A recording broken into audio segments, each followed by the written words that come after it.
तमहं वन्दे परमानन्दमाधवम् श्रीमन्मदनगोपालं वृन्दारण्यपुरन्दरम् श्रीगोविन्दं प्रपद्येऽहं दीनानुग्रहकारकम्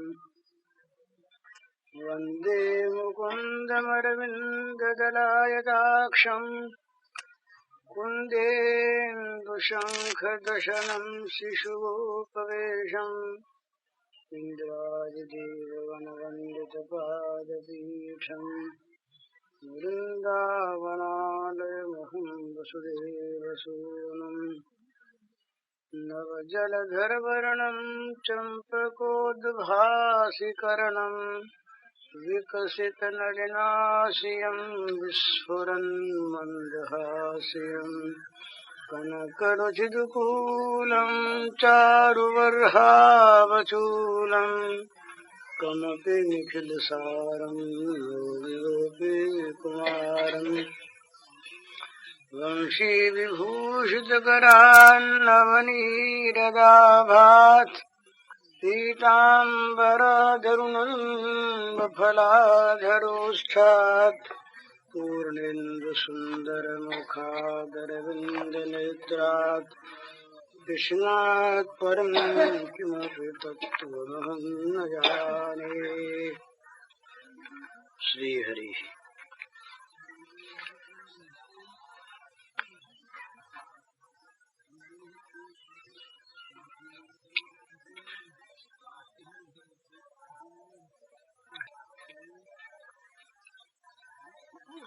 त्यक्त्वा यष्टिं सुतं भीतं विज्ञाया भर्गवत्सला येष किल तं बन्धुं दाम्ना तद्वीर्यको विदा।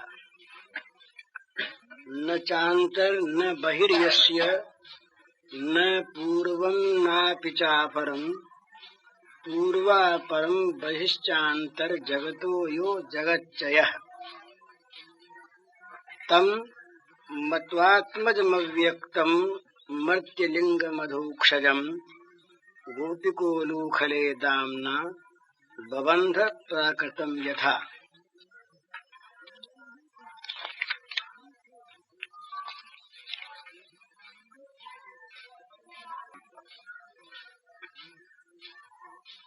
भगवान श्री कृष्ण को अपराधी मानकर पकड़ने के लिए यशोदा मैया छड़ी हाथ में लिए पीछे पीछे दौड़ी। जब माँ को अत्यंत परिश्रांत देखा, थक गई माँ, तो भगवान श्री कृष्ण के हृदय में करुणा आ गई और वे पकड़ा गए। माँ ने एक हाथ पकड़ लिया और एक हाथ में छड़ी लिए माँ उन्हें डांटने लगी और चोर, बदमाश, शरारती, बंदर, बंदरों का बंधु, इस प्रकार के विचित्र नामों से माँ ने उनको संबोधन किया और डांटा। गोपाल चंपू में आया कि वो कहने लगे, माँ देख तू डांट तो रही है, सच्ची बात तो ये कि तू जब मुझे नीचे उतार कर जाने लगी तो तेरा भारी शरीर, तेरे पैरों में वो कड़ी बड़ी थी, तेरे पैर की कड़ी की उस मटके के लग गई, मटका फूट गया। अब बता मैं क्या करता, मेरा क्या दोष? तुझे पता था नहीं कि मेरे कड़ी की लगी, इसलिए तेरा मुझको डांटना ठीक ही। तो बोले तुम भागे क्यों? बोले भागा इसलिए कि तेरे हाथ में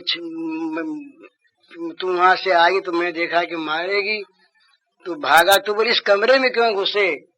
मक्खन वाले में। बोले इसमें इसलिए घुसा कि उधर से दरवाजा खुला था, बंदर आ घुसे, तो बंदरों को निकालने के लिए अंदर घुसा मैं कि बंदरों को बाहर निकाल दूं तो मक्खन सारा न उजड़े। तो तुम फिर गुस्से में आ गई, तुम छड़ी लेकर, इसलिए मैं बाहर भागा।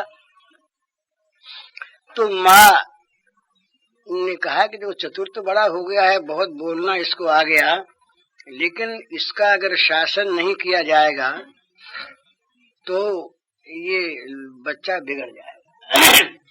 तो बच्चे के बिगड़ने के भय से वात्सल्यवती माता ने उसको डांटना बंद नहीं किया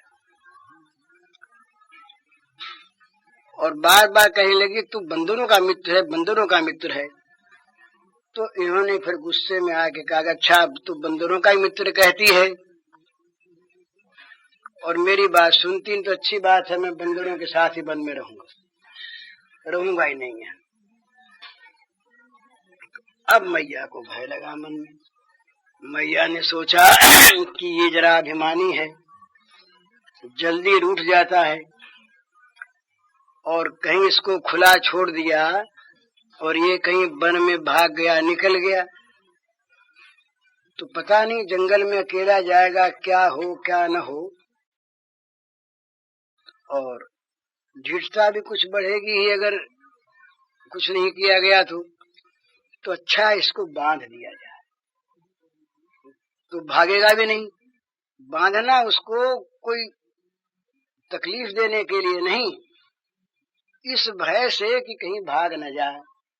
तो मैया ने बांधने की बात मन में सोची कि बांध दिया जाए, इधर घर का मैं कामकाज भी करूं, घंटे 2 घंटे बंधे रहेगा तो फिर मैं आके बस खोल दूंगी, जरा मक्खन वखन दिया राजी हो जाएगा, और कुछ है नहीं, बच्चा ही तो है। तो यूं माँ ने सोचा और सोच करके सुखदेव जी कहते हैं कि अर्भक वत्सला, उस बच्चे को अपना बालक मात्र मानने वाली वात्सल्यवती माँ अतत वीर्य को विदा, उस महान वात्सल्य के प्रभाव से भगवान के महाप्रभाव को भूली हुई, न जानने उनके ऐश्वर्य ज्ञान से रहित, और सुतम भीतम, सुतम अपने लड़के को, अपने लड़के को वो हाथ में लाठी देख करके डर गया था, डरा हुआ देखकर और यष्टिम त्यक्तवा, छड़ी फेंक कर, और तम उस लड़के को जिसको वो अपराध किया हुआ मान रही है, और दामना रस्सी से बांधने की उसने इच्छा की। तो अब ये सुखदेव जी महाराज स्वरूप का ध्यान करवाते हैं भगवान का, ये भगवान को पाठक लोग, वाचक लोग कहीं भूल न जाएं, और मैया की महत्ता बताते हैं कि जो ऐसा हो करके बंधता है तो कहते हैं न चांतर बहिर्यस्य न पूर्वम न पिचापरम, जिसका भीतर नहीं, जिसका बाहर नहीं, जिसका पूर्व नहीं, जिसका अपर नहीं, जो जगत के अंतर में और बाहर में, पूर्व और पर जो विराजित हैं, जगत जिनके स्वरूप से भिन्न नहीं। वात्सल्य प्रेममयी यशोदा ने उन्हीं अव्यक्त अधोक्षज नराकृति पर ब्रह्म को अपना पुत्र समझकर और रस्सी लेकर ऊखल से बांध दिया। इन श्लोकों का साधारण अर्थ है।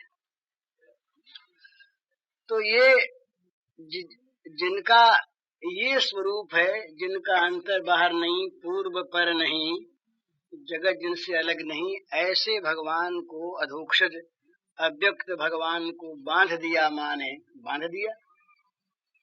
तो ये क्या बात है, ये क्या चीज है, कैसे बंधे, क्यों बंधे, बंधने वाले कौन? तो इसकी विवेचना करते हुए ये वैष्णव तोषणीकार लिखते हैं, बड़ा सुंदर भाव है। वो कहते हैं कि योगिंद्र मुनीन्द्र गण, योग में पारंगत और भगवत तत्व के ज्ञानी, ऐसे योगिंद्र मुनीन्द्र गण जिसको ध्यान योग में भी खोज कर नहीं पा सकते, और कितने अपराधी मानकर और भर्त्सना करती हुई, डांटती हुई और उन्हें डराने लगी, और वे भी माँ के भय से भीत होकर कांपने लगे। तो कहते हैं कि ये यशोदा मैया का वात्सल्य प्रेम और यशोदा नंदन की प्रेमाधीनता, इन दोनों अपराकृत भावों का जहाँ मिलन होता है, वहीं पर इस प्रकार की लीला माधुरी का विकास होता है, जिसकी तुलना जगत में कहीं खोजने पर भी नहीं मिलती।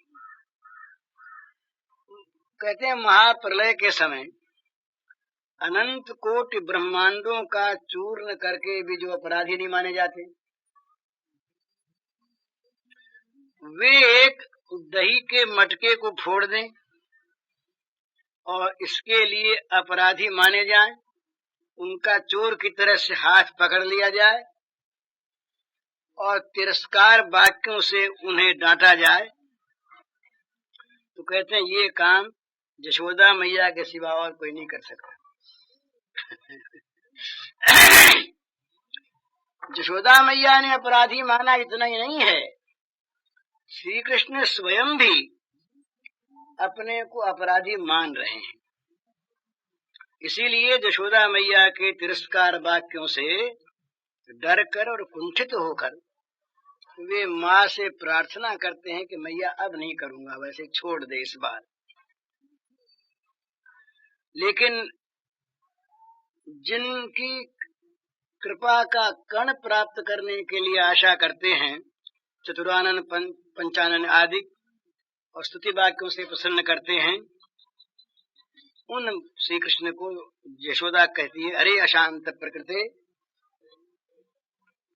अरे कोपन स्वभाव, अरे लोभी, अरे वानर प्रिय, अरे घर को लूटने वाले, अरे चोर।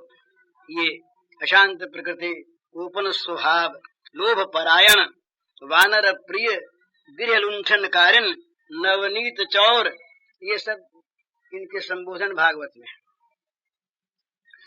देख, आज से तेरा दही मक्खन बंद, नहीं मिलेगा तुझको खाने के लिए, और तुझको बांध के घर में रखूंगी, और ये ग्वालों के लड़के आते हैं उनके साथ खेलने जाने दूंगी नहीं, और जितने खिलौने दिए आज तक सब छीन लूंगी वापस। इस प्रकार यशोदा मैया के तिरस्कार वाक्यों से डरकर यशोदा नंदन बाएं हाथ से अपने आंखों के आंसुओं को पोंछते हुए और बड़ी दीनता के साथ गदगद स्वर में रोते हुए कहते हैं, मातरेवम पुनर्न करिष्यामि, मैया छोड़ दे, अब ऐसी भूल नहीं करूंगा, अब ऐसी भूल नहीं करूंगा। तो यशोदा नंदन बार बार विनय करते हैं, पर माँ आज डांटना बंद नहीं करती। माँ सोचती है कि बच्चा अगर बचपन में बिगड़ गया तो फिर इसका ठीक होना बड़ा कठिन होगा।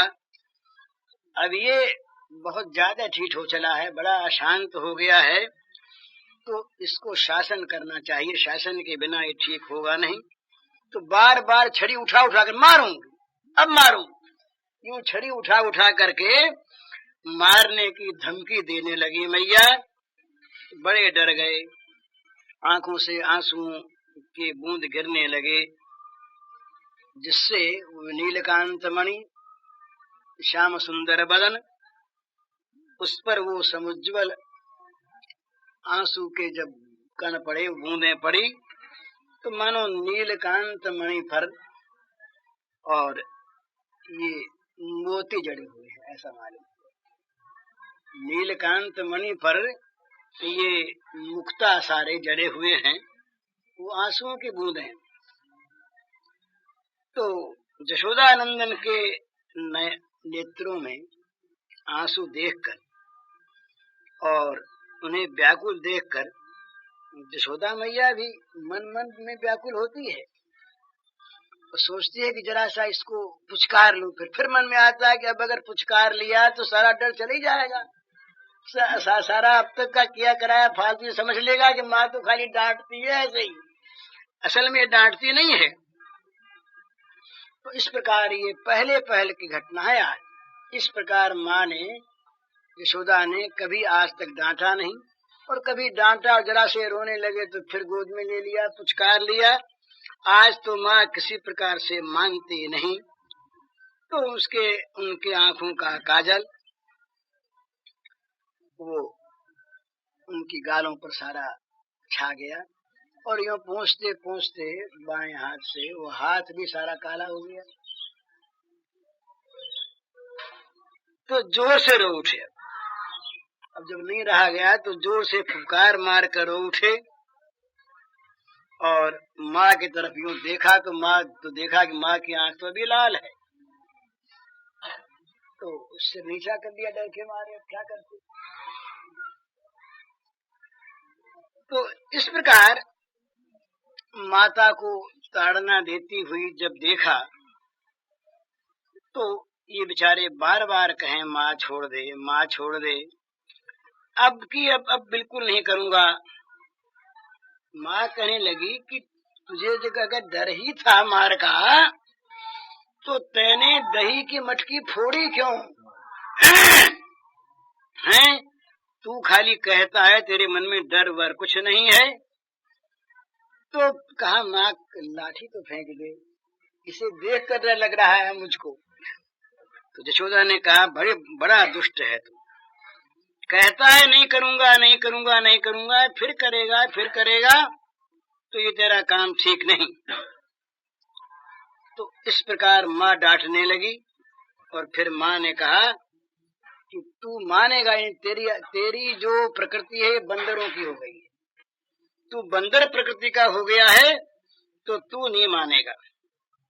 तो अब सोचा भगवान ने कि छोड़ने वाली है ही नहीं, छोड़ती नहीं। तो बड़ा डर लगा, तो बोले अच्छी बात, रोते हुए बोले ततो वनमेव प्रविशस्थास्यामि। अच्छी बात है माँ, तू कहती है कि बंदरों का मित्र है तो छोड़ दे मुझको, मैं जाकर जंगल में बंदरों में रह जाऊंगा, और क्या है, तेरे पास आऊंगा ही नहीं और न तेरा मक्खन खाऊंगा, आज से वन में रहूंगा। जब ये बात माँ ने सुनी तो माँ को बड़ा डर लगा। माँ ने मन में सोचा को जानीयात कुर्यादपीदम मानी तर्हि तन्निबंधनम बंधनमेव संधेयम। बड़ा माँ को डर लगा कि भाई ये जरा अभिमानी है और कुछ कर बैठे, तो बच्चा ही तो है ना, इसको होश हवास तो है नहीं, परिणाम का पता नहीं। तो अगर ये कहीं वन में निकल गया है तो फिर मैं क्या करूंगी, और घर में कोई आज है नहीं, सब लोग बाहर गए हुए हैं, संभालेगा भी कौन। तो ये शरारती बच्चा कहीं बाहर निकल गया तो इसको खोज कर भी कौन लावेगा, घर के लोग सब गोवर्धन गए हुए हैं आज। और इस बालक को अगर मैं पकड़ी बैठे रहूं तो घर का काम कौन संभालेगा, घर में कोई आ जाए नहीं, न कोई दासियां आज यहाँ पर। सबको तो माँ ने आज भेज दिया था ना अपने यहाँ सारा काम करने के लिए। माँ के मन में आई थी पहले, जब गोपियों ने आके कहा कि ये तो हमारे घरों में जाकर मक्खन खाता है, तो गोपियों को श्री यशोदा मैया को ये तो पता था नहीं कि ये गोपियों का नैवेद्य इस प्रकार लेने के लिए इसने पद्धति निकाली है। माँ के मन में तो वात्सल्य भाव भरा, तो माँ ने समझा कि भाई बात इसमें ये मालूम होती है कि मैंने इसकी सेवा का, खान पान का सारा काम छोड़ दिया है दासियों पर, और दासियों के मन में स्नेह थोड़ा ही होगा, तो वो ठीक से अच्छा मक्खन इसको देती नहीं तो भला बच्चा दूसरे घर क्यों खाने जाता, इसको अच्छा मिलता नहीं इसलिए जाता है। तो एक दिन कम से कम मैं खिला के देखूं। तो मैया ने उत्सव का बहाना करके सबको, सारे दास दासियों को भेज दिया। दासियों ने सोचा कि माँ क्या कर रही, दासियों के मन में बड़ा स्नेह, वो बेचारी कोई मक्खन देने में खराब मक्खन दे दे ऐसी कोई कल्पना ही नहीं, परंतु माँ के मन में तो वात्सल्य ना। माँ ने सोचा कि ये सारा अपराध मेरा है, भला एक तो मेरे बच्चा, उसको मैं मेरे हाथ से नहीं खिलाती पिलाती, हाथ से मक्खन नहीं निकालती और नौकरों पर छोड़ रखा है, तो ये बेचारा भूखा रहता है, इसलिए जाता है घर घर। नहीं तो जाता क्यों? तो मैया ने सबको भेज भाज कर अपने उस दिन गाय दुही थी रात को, अपने ही वो दही जमाया, अपनी मक्खन निकाला और ये अड़ंगा सारा उसी में हो गया। तो माँ ने सोचा कि अब घर में तो कोई है नहीं, ये भाग जाएगा तो उसको पकड़ेगा कौन, और इसको लिए बैठी रहूं यहाँ पर तो घर का काम करेगा कौन, इतना इतना घर में काम है। तो यशोदा ने सोचा कि दोनों काम हो जाएंगे, थोड़ा डर भी बना रहेगा बांध दूंगी तो, और भाग सकेगा भी नहीं, और घर का काम भी कर लूंगा, कुछ देर में फिर आके खोल दिया जाएगा। इस प्रकार माँ ने मन में सोच करके पुत्र के मुंह की ओर देखा, तो माँ को दिखाई दिया कि भय, दुख और अभिमान तीनों के स्पष्ट चिन्ह इनके मुख पर, इनकी आकृति में आ रहे हैं। डर रहा है, बड़ा दुखी हो रहा है और बड़ा अभिमान कर रहा है। माँ पर बड़ा जोर था ना, आज माँ यूं करती है तो उठने का मन भी बड़ा अभिमान मन में आ गया। तो जब माँ ने देखा कि ये दशा है तो माँ का अंदर तो व्यथित था ही, छड़ी फेंक दी और छड़ी फेंक करके और दोनों हाथों से उसके दोनों हाथों को पकड़ लिया और सोचा अब इसको बांध देना है। तो ये सुखदेव जी महाराज कहते हैं टीकाकारों की दृष्टि में कि यशोदा मैया के वात्सल्य प्रेम से तो भगवान सदा ही बंधे हुए हैं। आज नया माँ बांधती है सो बात नहीं, वो तो नित्य आबद्ध हैं आंतरिक रूप से, पर आज माँ बाहर से भी बांध देना चाहती है। तो ऐसी बाहर से बांधने की इच्छा भगवान को यशोदा मैया के सिवा दूसरा कोई कर नहीं सकता। किसी की साध्य नहीं है जो भगवान को बांधने की कल्पना भी करे। जो स्वरूप चिंता में रत ज्ञानी हैं अथवा जो ज्योति का दर्शन करने वाले योगी हैं, उनकी दृष्टि में तो निर्विशेष सर्वव्यापी चेतन सत्ता के सिवा और कुछ है ही नहीं, वो बांधे किसको? जो सर्वव्यापी चित सत्ता मात्र है निर्विशेष, तो वहां बांधने का सवाल नहीं आता। तो वहां तो वो इसी में लगे रहते हैं, सब ब्रह्म ही है, तो बांधने की बात नहीं आती। और जो भगवान के ऐश्वर्य ज्ञाननिष्ठ भक्त हैं, वे मानो ऐश्वर्य सिंधु के तट पर खड़े हुए उसकी तरंगों को ही गिनते रहते हैं। माने पद पद पर भगवान के ऐश्वर्य लीला का चिंतन करते देखते हैं ना, तो जो ऐश्वर्य ज्ञाननिष्ठ भक्त हैं वे मानो भगवान के ऐश्वर्य समुद्र के तट पर खड़े ऐश्वर्य की तरंगों को ही गिनते देखते रहते हैं। तो उनमें भी ये बांधने की बात नहीं आती ऐश्वर्य के सामने। तो जो शुद्ध प्रेमिक भक्त है उनके सिवा ये बात किसी की धारणा में नहीं आती। तो वे जो ऐश्वर्य वाले भक्त हैं वो तो ऐश्वर्य सिंधु के, वो देखते हैं कि उनके ऐश्वर्य सिंधु के एक एक कण में सारे ब्रह्मांड डूब जाते हैं। ऐसे जो असमूर्त परम ऐश्वर्य निकेतन भगवान हैं, उनको रज्जू के द्वारा कौन बांधे, सर्वनियंता को अपने अधीन कौन करे, भगवान की सीमा का निर्देश कौन करे, अनंत का अंत पाने की कल्पना भी किसके मन में हो, तो वो तो भगवान को परमेश्वर जानते हैं, परम ईश्वर हैं, तो उनको बांधने की इच्छा कल्पना नहीं होती। यशोदा मैया जो हैं ये न तो स्वरूप का अनुसंधान करने वाली योगी हैं और न निर्विशेष सत्ता मात्र को स्वीकार करने वाली ज्ञानी हैं और न ऐश्वर्य निष्ठ भक्त हैं। ये तो बस श्री कृष्ण के बाल माधुर्य रस समुद्र में डूबी हुई वात्सल्य प्रेमवती जननी हैं, माँ हैं। और विशुद्ध वात्सल्य प्रेम के सामने श्री कृष्ण का ऐश्वर्य स्वरूप प्रकट नहीं होता, वहां तो प्रतिक्षण नव नवायमान जो बाल माधुरी है भगवान का है, वही खिलता रहता है, प्रस्फुटित होता रहता है। और परम विशुद्ध भाव से और आंतरिक स्नेह को लेकर के श्री कृष्ण को वो अपने बेटे के सिवा कुछ नहीं मानते। बेटा है मेरा, इसीलिए अपने बेटे की इस चंचलता को, अशांत भाव को देख करके उसका शासन करना और डराना और उसको रस्सी से बांध रखने की इच्छा करना, ये यशोदा के मन में बात आ सकती है, औरों के मन में नहीं। तो ये क्या है? यशोदा का ये बांध रखने की इच्छा करना क्या है? तो कहते हैं कि ये विशुद्ध वात्सल्य रस का विचित्र विलास है। ये प्रेम सिंधु की तरंग तरंग पर नाच नाच कर प्रेमाधीन भगवान अपनी लीला माधुरी का विस्तार कर रहे हैं। ये जननी कुछ नहीं कर रही है, ये स्वयं भगवान ही जननी के द्वारा इस प्रकार की लीला करवा कर मानो इस प्रेम समुद्र की एक एक तरंग पर नया नया नाच दिखला रहे हैं। ये माधुर्य का नाच है, इसकी कहीं तुलना नहीं। तो वात्सल्य प्रेम वही मई जो यशोदा मैया है, वो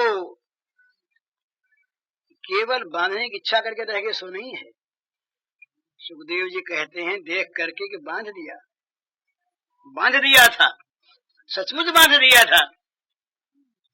तो कहते हैं कि जो भगवान माया गुण से ब्रह्मादि स्तंभ पर्यंत सबको बांधे रखते हैं, जिन बांधो सुर असुर नाग नर प्रबल कर्म की डोरी, सोय विछिन्न ब्रह्म जसुमति हठ बांधो सकतन छोड़ी। उन भगवान का स्वरूप बल, ऐश्वर्य बल, इस सारा का सारा माँ यशोदा के स्नेह बल के सामने पराजित हो गया, पराभूत हो गया, स्तब्ध हो गया, आच्छादित हो गया, ढक गया, कहीं दिखा नहीं। स्वरूप बल और ऐश्वर्य बल यशोदा मैया ने इस अपराकृत परमानंद घन विग्रह को प्राकृत बालक की तरह बांधना शुरू किया। तो भाई बांधना किसका होता है? अब उन दो श्लोकों की थोड़ी व्याख्या करते हैं कि बांधना किसका होता है। कहते हैं कोई एक परिमित वस्तु हो और उससे बड़ी परिमित वस्तु के द्वारा उसको घेर करके गठिया दिया जाए, इसका नाम बांधना है। जो बांधने की वस्तु है वो परिमित होनी चाहिए, असीम वस्तु हो तो नहीं बांधा जा सकता, और बांधने वाली चीज उससे कुछ बड़ी होनी चाहिए, नहीं बांधा जा सकता। तो कहते हैं कि ये अनंत कोटि ब्रह्मांड सारे साथ मिल करके भी जिसकी सीमा का निर्देश नहीं कर सकते, और सारे के सारे जिसके एक एक लोम विवर में विलीन हो जाते हैं, ऐसा जो सर्वव्यापक नित्य सुप्रकाश परमानंद पदार्थ है, उसका बाहर कहाँ है? बाहर किसी वस्तु की कल्पना तब होती है कि जब उसकी एक सीमा होती है कि यहाँ तक वह, इसके बाद बाहर है। ये बगीचा इतना बड़ा, इसके बाद बाहर है। तो जिसकी सीमा हो उसके बाहर की कल्पना हो, और जिसके बाहर की कल्पना उसके भीतर की कल्पना हो। भाई ये बाहर का भाग, ये भीतर का भाग, अंतर की सीमा ये, और ये बाहर की सीमा वे। तो बाहर की सीमा के बाहर के भाग को, परवर्ती भाग को, अगले भाग को कहते हैं बाहर, और सीमा के मध्यवर्ती भाग को कहते हैं अंतर, भीतर। तो जो स्वरूप से, ऐश्वर्य से, माधुर्य से, तीनों से ही जो नित्य अनंत हैं, जिसकी सीमा नहीं, उसकी अंतर सीमा कौन करे? और अंतर सीमा अगर नहीं तो बाहर कुछ नहीं। तो न चांतर बहिर्यस्य, जिसका न बाहर न भीतर। और कोई भी वस्तु अथवा कोई भी स्थान इस असीम और अनंत वस्तु की सीमा से बाहर नहीं है। भूत भविष्य वर्तमान तीनों काल भी जिसकी सीमा और जिसके अंत रूप से निर्दिष्ट नहीं हो सकते। कोई देश, कोई काल, क्योंकि देश और काल जो हैं ये दोनों ही अपरिछिन्न हैं। ये दोनों रूपों में भगवान अपरिछिन्न हैं। वे प्राकृत अपराकृत सभी वस्तुओं से, समस्त देशों से और समस्त कालों से अतीत हैं। वे ही सबके आदि हैं, वे ही सबके अंत हैं। उनका कोई आदि, उनका कोई अंत नहीं। अनादिरादि गोविंद। जो काल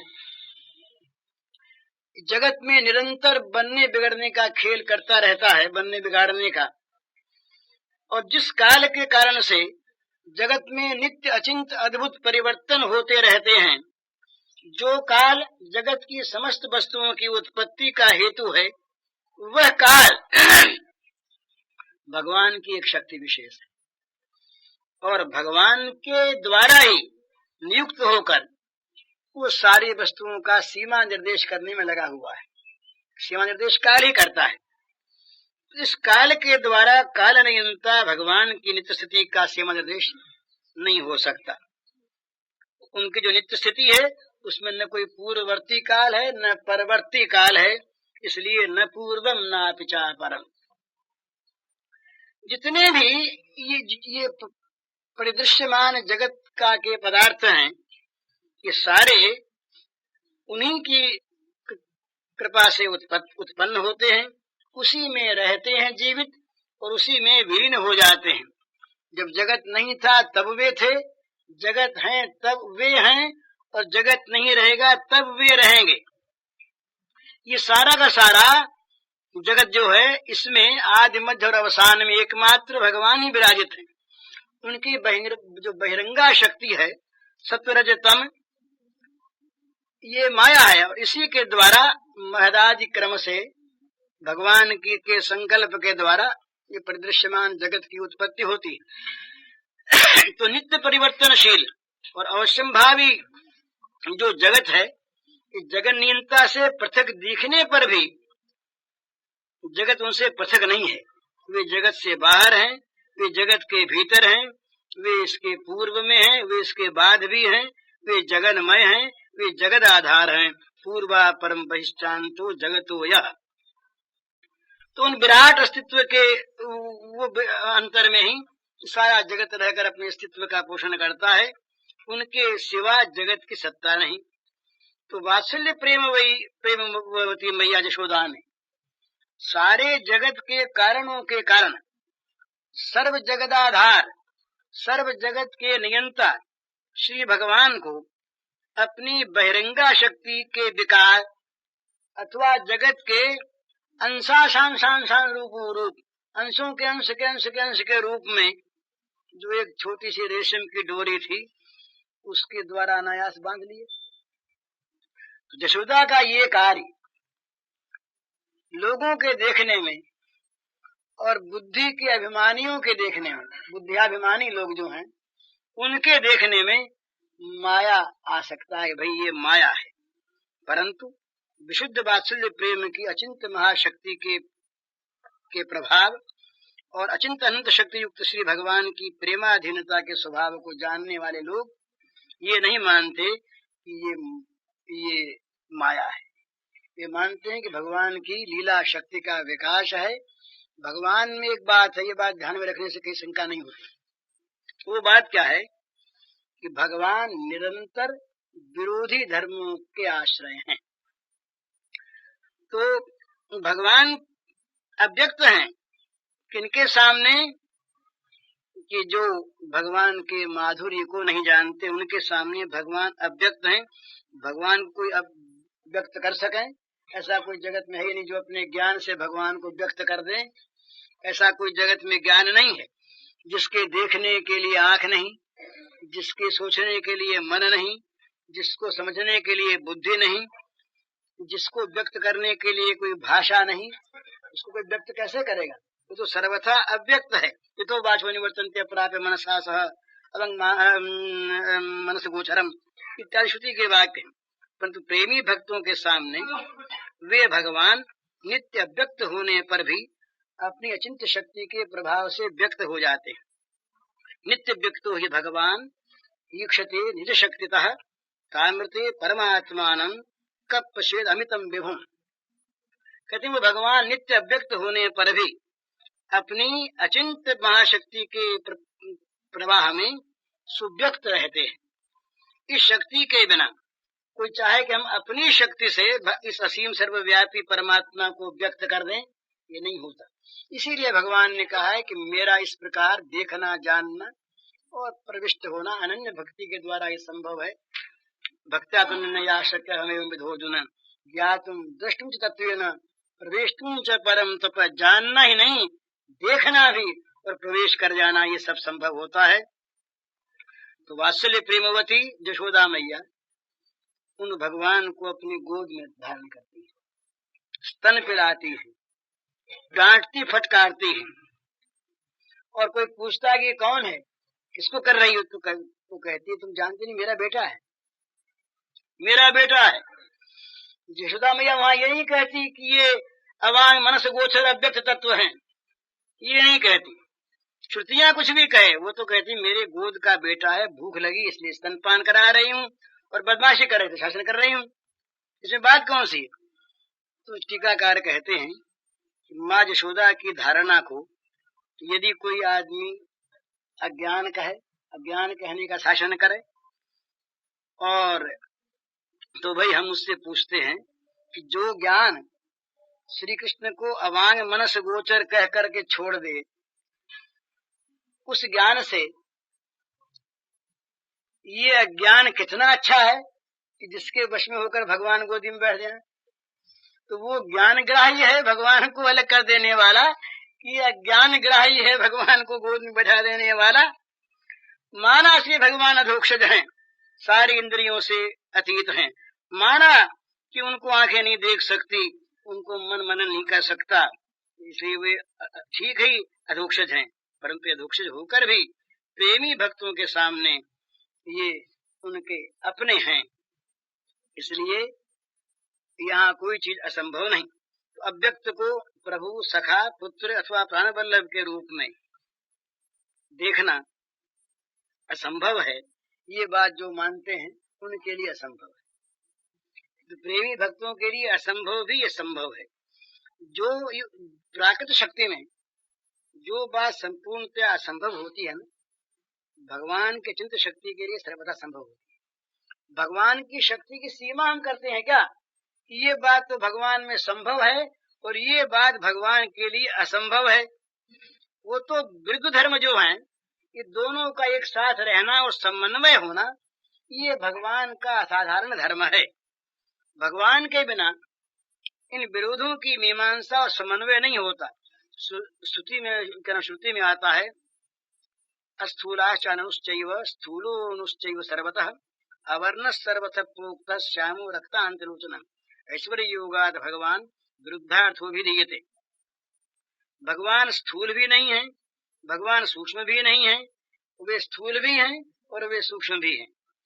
वे सब प्रकार से वर्ण विहीन हैं, पर वे श्याम वर्ण हैं और अरुण कमल लोचन हैं।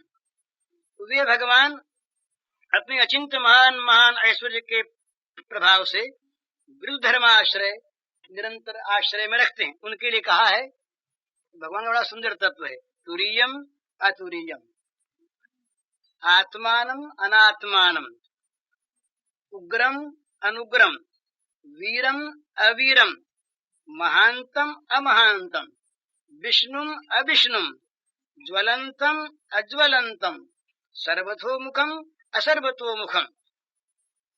ये उपनिषद में आता है। तो भगवान तुरीय भी हैं और अतुरीय भी हैं।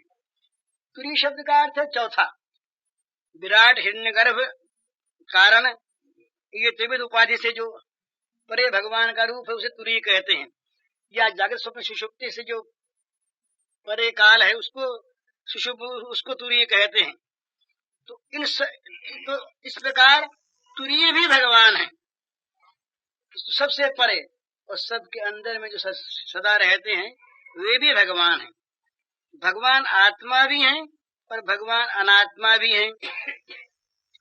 तो कहते हैं अर्थात वो चित्त भी हैं और वो जड़ भी हैं। सारा प्रकृति का जो स्वरूप है ये भी भगवान है, जो प्रकृति से पर है वो भी भगवान है। भगवान उग्र भी हैं और अनुग्रह भी हैं। सिंह जो होता है ये बड़ा भयानक होता है, पर सिंह के बच्चे के सामने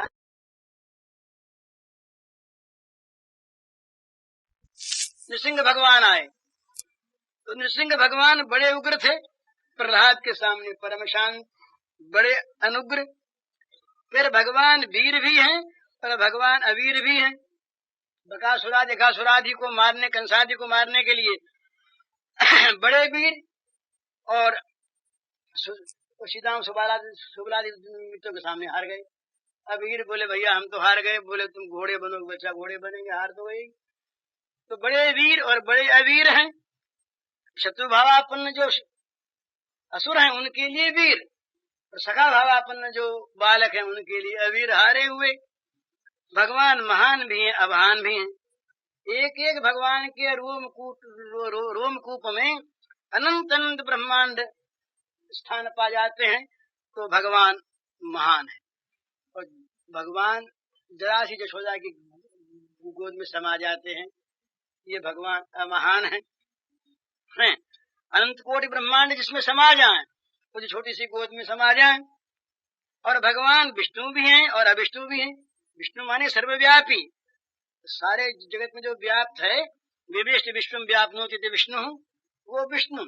तो भगवान सारे जगत में व्याप्त हैं, इसलिए उनका नाम विष्णु। और सर्वव्यापी होने पर भी लीला विग्रह के रूप में भगवान ये मूर्तिधारी है, रूपधारी हैं, इसलिए वे विष्णु भी हैं। और भगवान अज्वलंत भी हैं और ज्वलंत भी हैं।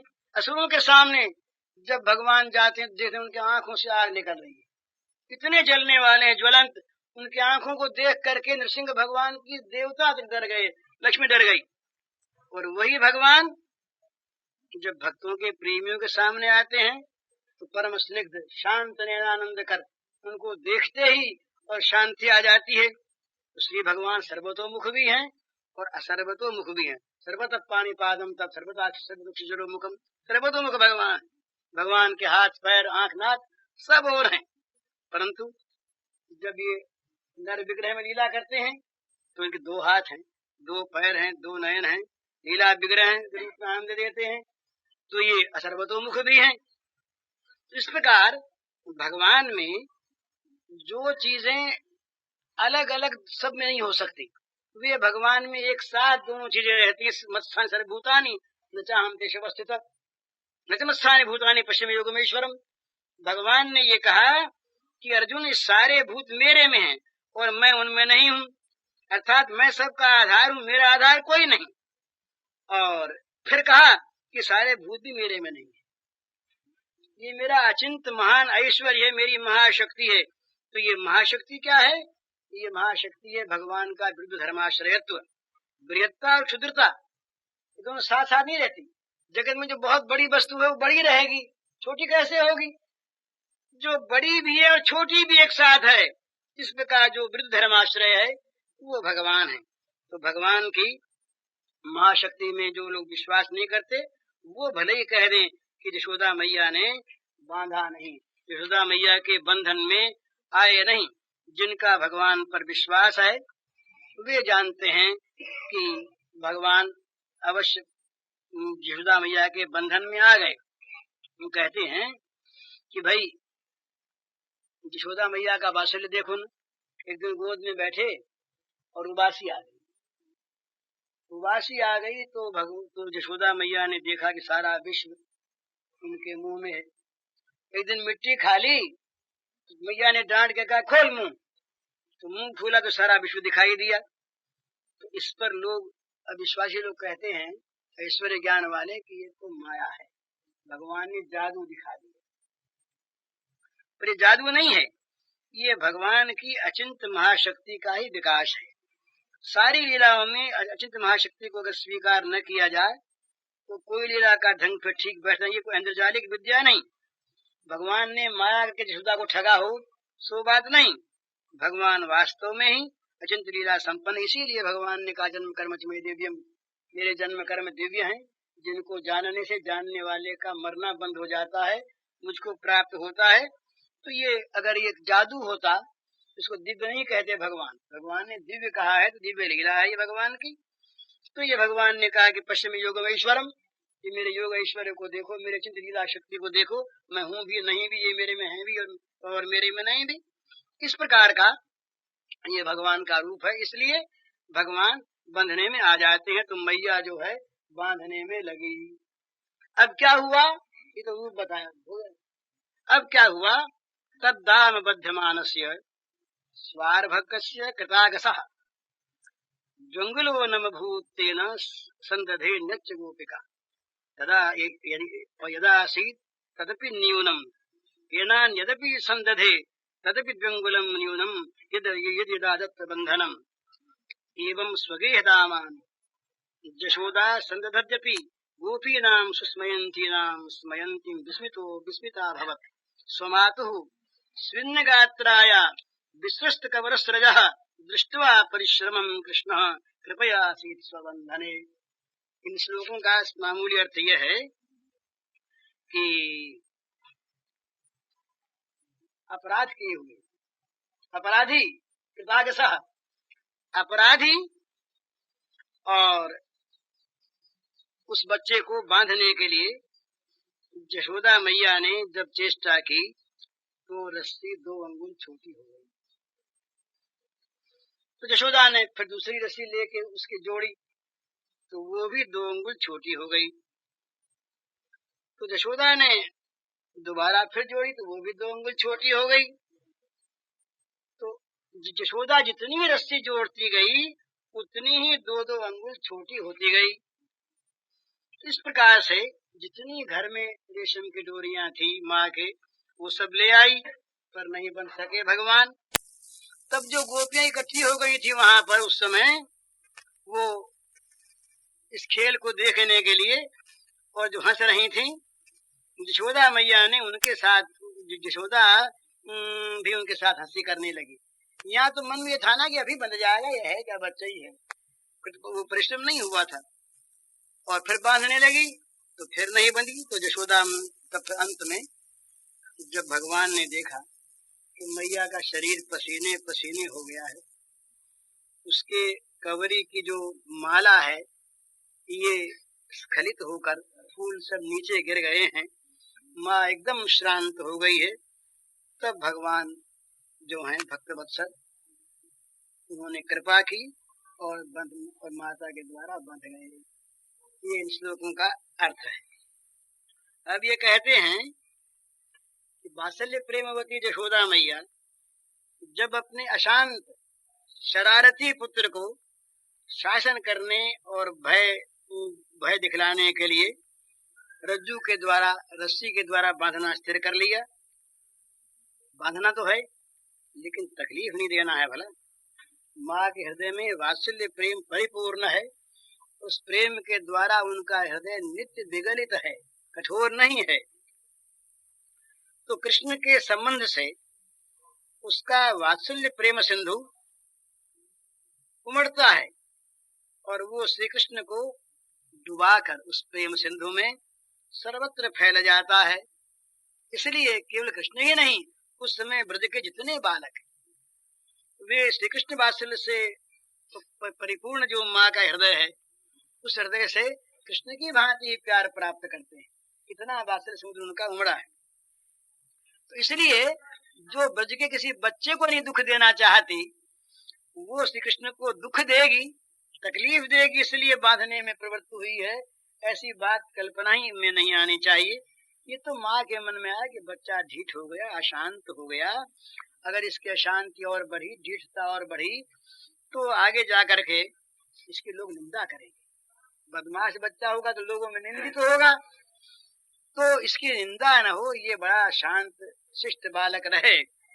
इस प्रकार श्री कृष्ण के हित की इच्छा से माँ ने बांधने का, अशांत बालक को शांत करने के लिए ये शासन करना उन्होंने उचित समझा, मारने के लिए नहीं। तो इस प्रकार जब बांधने के लिए उचित समझा, तब माँ ने क्या किया कि एक डोरी से उनको बांधने की इच्छा की और उनके पेट से उखल को बांध, इसलिए उनका नाम दामोदर पड़ा। यशोदा मैया ने कहा कि अरे चोर, अरे चंचल,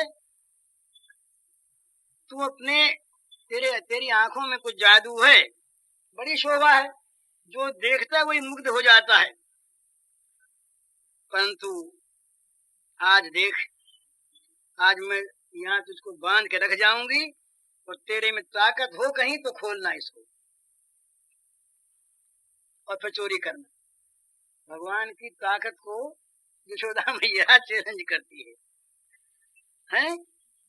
रे चौर चंचल बिलोल बिलोचन श्री निक्षिप्त मोह मनुष्य न निवारणम न बद्धा भवंतम हमाशु चलामिगे हम शक्तिर यदि प्रथयताम कुरुचौर्य मन्यत। अरे चोर, अरे चंचल, तू अपने चंचल नयनों की शोभा से सर्वत्र मोह का संचार करता है और हमारी बात नहीं सुनता। आज देख, तुझे बांध के मैं घर में चली जाती हूँ, तेरे में यदि शक्ति हो तो शक्ति को प्रकट करके खुल जाना, फिर कहीं चोरी करना जाके। यशोदा मैया बड़ी जोर से हाथ पकड़ लिया और कबरी से डोरी खोली। रस्सी नहीं मंगाई कोई गाय बैलों को बांधने वाली।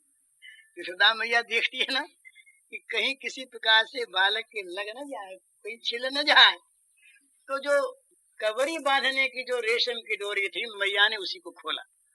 अपनी कबरी की डोरी को, रेशम की डोरी को खोल करके मैया ने बांधने का उपक्रम किया। और कहते हैं कि ये बंगला में कहावत है, सामान्य नवनीर तोरे बेंदे छिलो जुगुल करे। मक्खन के समान डोरी से बांधा। डोरी मक्खन के समान कोमल थी, जो कहीं लगे भी तो मुलायम लगे, सुख करो। इस प्रकार की डोरी से भगवान को बांधने की चेष्टा की। उधर को बांधा, हाथ को नहीं। हाथ बांधने के बाद आगे तो दामोदर नाम नहीं पड़ता, तो बांधा। तो फिर सोचा कहीं जोर से न बांध दें, कहीं गांठ कड़ी हो जाएगी। तो खींचा नहीं उसको, लपेटा। खींचना और होता है, किसी और चीज को हम बांधे तो खींच के बांधते हैं कड़ाई से। तो मैया ने देखा कहीं खींच लूंगी तो इसके लग जाएगी, तो रेशम की मक्खन सी डोरी और फिर खींचने का भाव नहीं, केवल इसीलिए कि भाई इसको जैसा डर हो जाए, ऊखर से बांधने के बाद शुरू की। तो अब ये माँ को देख के डर गई और पुकारने लगा, अरे माँ रोहिणी, अरे माँ रोहिणी, ये मैया बांध रही है, तू जल्दी आ, जल्दी आ, जल्दी दौड़ी आ। मैंने तो जरा सा मक्खन खा लिया था और माँ इतनी खींच गई, तू बचा कर मुझे। तो रोहिणी माँ को बड़ा पुकारा ज्ञान की तरह से, पर रोहिणी माँ तो आज घर में थी नहीं। उपानंद जी के उसको भेज दिया था पहले ही, तो रोहिणी माँ तो आई नहीं। पर ये जोर से जब चिल्लाए तो आस पास की गोपियां इकट्ठी, आस पास बड़ी बूढ़ी गोपियां ये सब आ गई अपने अपने घरों को। ये तो कुछ चिल्ला रहा, ये क्यों रो रहा है आज? तो श्री कृष्ण का रोने का शब्द जो है ये तो हर एक के मन में व्याकुल तो उत्पन्न कर दे। तो गोपियां व्याकुल होकर के तमाम दौड़ी आई। आ करके देखा क्या कि अपने माथे की डोरी को निकाल कर मैया रेशम की डोरी से और कन्हैया के पेट को बांधने का प्रयत्न कर रही। इस दृश्य को देखकर बड़ी विस्मित हुई हूँ और बड़ा कौतूहल हुआ कि देखिए मैया क्यों बांध रही है आज? ये तो नहीं बात। हम लोगों को तो रात दिन मैया उलाहना देती थी, उल्टा डांटती थी, और आज खुद ही इसको बांधने लगी। तो यशोदा ने बांधना शुरू किया। 2 अंगुल छोटी हो गई डोरी। तो मैया ने सोचा कि डोरी छोटी होगी कोई बात नहीं, तो दूसरी डोरी लेकर के पहली डोरी से जोड़ दिया, फिर बांधने लगी। तो फिर 2 अंगुल छोटे। तो यशोदा के में कोई आश्चर्य नहीं हुआ, कोई ऐश्वर्य वैश्वर्य तो वहां पर जागा ही। सोचा कि ये बालक जो है हिलता है ना बहुत, यूं बांध यूं होता है, यूं बांध यूं हो जाता है, तो ये हिलने हुलने के कारण से और मेरे हाथ से डोरी नहीं छूट जाती, तो बंधता नहीं। और कोई बात नहीं, ये कभी उठकर भागना चाहता है, कभी बाएं हाथ से डोरी को पकड़ता है, कभी दाहिने हाथ से डोरी को पकड़ता है, इसलिए बंधती नहीं। और कोई कारण नहीं, इसमें कोई शक्ति भक्ति है सो बात कुछ नहीं। तो ये बार बार बांधने लगी। दूसरी बार नहीं बंधी, तीसरी बार नहीं बंधी। तो मैया ने सोचा कि कुछ नहीं, ऐसे ये बनते नहीं है, कुछ और बांध लेंगे। तो मैया ने फिर डोरी ली, फिर चेष्टा की। यूं जब 2-3-4 बार चेष्टा की तो वो ये डोरी तो छोटी थी ना, ये तो खत्म हो गई। अब मैया उसको छोड़ती तो है कि भाग जाए।